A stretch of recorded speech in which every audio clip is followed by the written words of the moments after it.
Want a fast and beautiful card? Fussy cut your DSP. Let me show you how. Sometimes we think we have to do an all-out, over-the-top, gorgeous card. You can do an all-out, over-the-top, gorgeous card without putting a lot of time in. So let me show you how.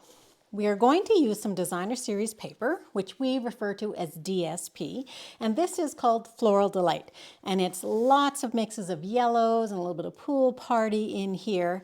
There's two sides, of course, and these gorgeous patterns, but we are going to use the ones that have the larger patterns on them, the larger pictures. So there's 3 in this particular set, but in a lot of the sets from Stampin' Up, you can find very similar ones. So you can see here that I have some pieces left over from other cards that I've made.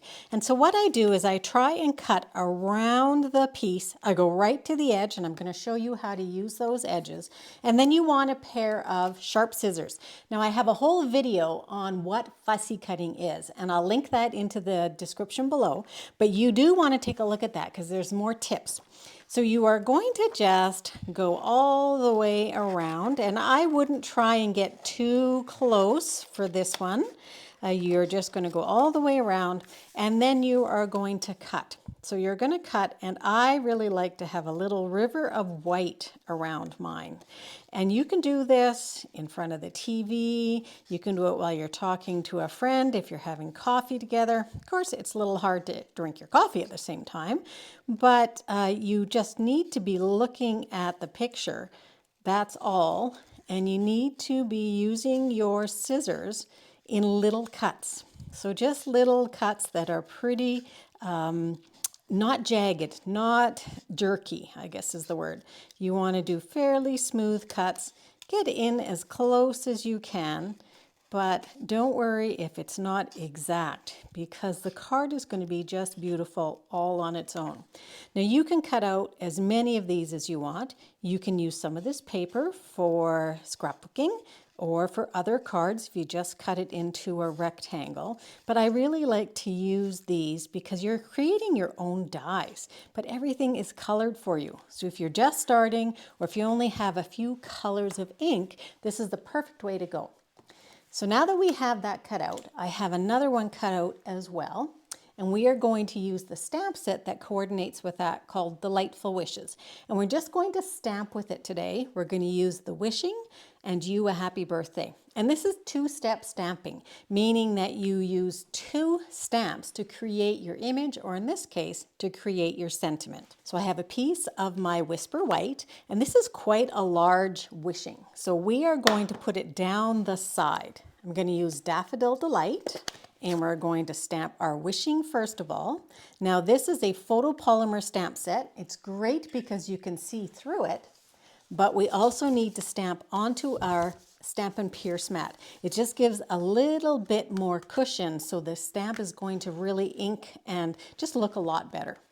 So I have Daffodil Delight inked up really well, and then I'm just going to go down the side, stamp straight down, lift straight up, and then wishing you a happy birthday, that's going to go along the bottom.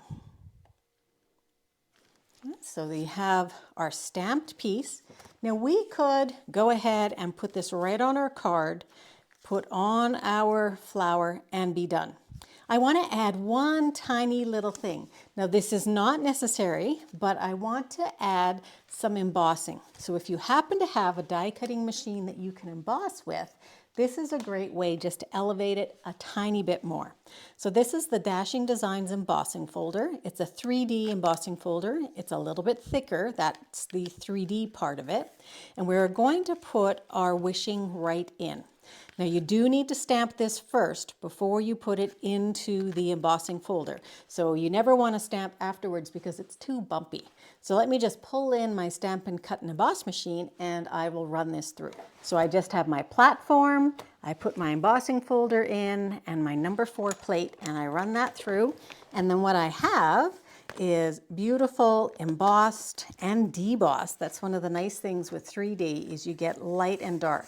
Now I chose this one because it's a little less, it's an all over pattern, but it's a little bit more subdued. But I have another that I'm going to show you at the end to show you a little different look. So I have a piece of old olive, and I'm going to put my white piece on with liquid glue. I'm going to glue that down so it's close to the edge. Then I already have dimensionals on the back, and you're just going to place that off to the side. Now while we have this out, we want to decorate the inside. So we want to coordinate the inside with the outside, which is why we have this piece. But how about if we had a piece that was on the edge? So when you have edges, flat edges on your paper, there's one on this side, one on this side, you don't want that to be showing on your white. See how you can see that more? You can tell that the leaf is not finished. So what I'm going to do is I'm going to take where that piece ends, where that flat edge ends, and I'm going to glue that right down there. And when I do that, then it doesn't even look like I cut that piece off. It looks actually like I cut that piece off rather than it was cut off for me. So again, I'm going to put that straight down. I'm going to line it up with the bottom so it's flush with the bottom as well. Then I have to just cut it off. So I'm just going to turn it upside down, put my scissors right up against the edge and cut that off. And then that can go right on the inside of our card. And again, I'm going to show you another design for this so you can see it and just get some different ideas. Glue that in there. Got a little bit of glue on top, so I'm just going to pull that off. And let's just add a couple little embellishments using our Take Your Pick tool. These are the iridescent foil gems. So I'm going to put 3 of these on, one down here, one up here, and you want to be close to your image here. So you don't want to go too far away from it. And then of course we want to have a coordinated envelope. So I'm going to show you the envelope too. Now on the envelope, you can go with stamping that will coordinate with it, or you can take that final piece and you can glue it down onto an envelope. So you can put it on the front of the envelope, or you can put it on the back of the envelope. And on this one, if I put it on the back, I'll make sure I don't put any glue here so that I can still get my flap open. So there's an idea. Here is the other card that I made using different colors. So you can take a look and see which one you think is more effective, the lemon lolly with the colors or the old olive. And I have another card to show you, just another designer series paper. So this is the Winterly Treetops, and this is one of the birds cut out. There's another one on the envelope. And on the inside, I just used some of the little boughs that were around the outside edges. So there's another example of a card for you. Thanks very much for joining me. Hit that subscribe button so you don't miss another video. And head over to designwithjo.ca and get yourself signed up for my email list. I share exclusive ideas there that I don't share anywhere else. And I would love to have you as part of our community. Thanks very much. Have a great paper crafting day.